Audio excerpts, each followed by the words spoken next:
change is mysterious. Some people seem to achieve it, some people just can't seem to, and one person is very successful with changes in their lives in one context and very unsuccessful in another area, and that's mysterious. How come they can do it here but they can't do it there? When I was younger, I lost weight. I lost 30 kilos, right? So I had transformed my own life and understood how much change is possible because of that. I go from all the lifestyle habits that create that to being fit and healthy. Then I became a personal trainer and I was helping others lose weight. Sort of being frustrated with the fact that I couldn't help people more. I knew that they could be helped. I knew that change was possible, but yet people were chronically fall back into their old lifestyle habits and everything that they say that they want to change. So I just kept searching for the technique or the strategy that was going to help them, be able to create the changes they wanted to make. And the more I was doing all these different things, I realized it's really the changes are at an unconscious level. People know consciously what they want to do. They want to eat better, they want to move more, they want to exercise, but they just seem to constantly fall out of that and not follow through. So as I just kept searching for the next thing that was going to make the difference, I ended up coming across hypnotherapy, and that was a game changer. It helped me understand how the unconscious mind works, how to shift into a new lifestyle and into sustainable change. I believe in hypnotherapy because all change is unconscious. We can talk all day about it to the conscious mind and have all these conscious ideas of what we want to do and what we should do.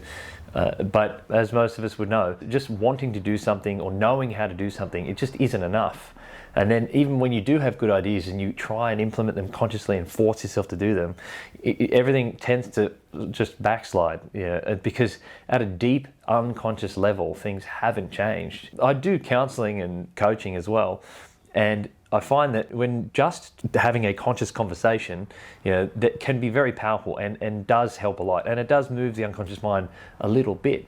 But whenever I do hypnotherapy, there's something else that happens during that hypnosis where it's everything that we have talked about.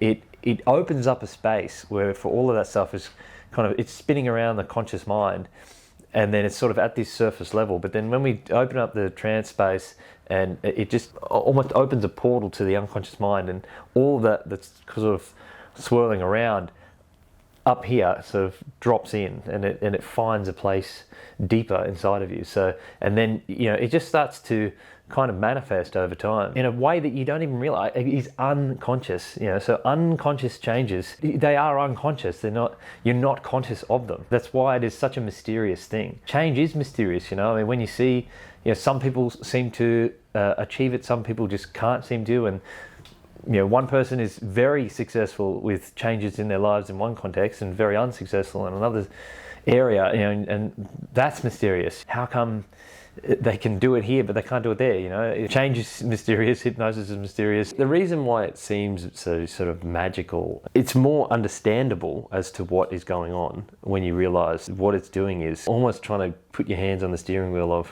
your nervous system. Your nervous system is what creates the trigger for the behavior. When you see that McDonald's sign and then it triggers, it's a visual image of like the Big Mac of the chips, and then that stimulates cravings, and then ghrelin and leptin, and that conscious experience has a chemical counterpart, and it was all regulated by the nervous system, So if you can kind of tap into the nervous system, because all that stuff is just, you can't think, make myself stop wanting food, like you can't just consciously will up some, emotions and cravings and triggers. Like, I use the example of it's like the difference between breathing and heart rate. So with breathing, I can go, I can consciously do that. But then with the heart rate, I can, do some burpees and push-ups, and then my heart rate's up. But I couldn't just kind of sit there and go, and then just access the heart and start making it pump harder. If I didn't know that burpees make your heart rate go faster, then I couldn't do that. But you know what I'm saying? You have to kind of go. But with the mind, when it comes to emotions, those things, again, you can't create them consciously, but you can maneuver yourself, or you'll maneuver your mind in such a way that creates emotions. I'm trying to avoid using the word manipulate, but it does, it triggers them into feeling a certain way. It triggers a chemical response in your nervous system that then makes you feel a certain way.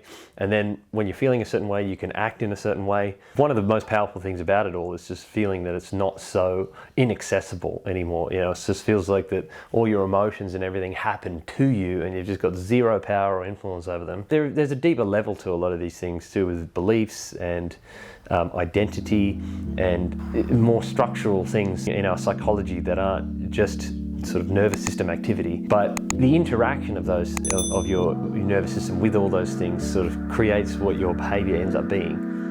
So I'm here every week with new insights on how to improve your health, your life, your weight, information and insight you will not get anywhere. So subscribe, hit the notification bell, and I'll see you next week.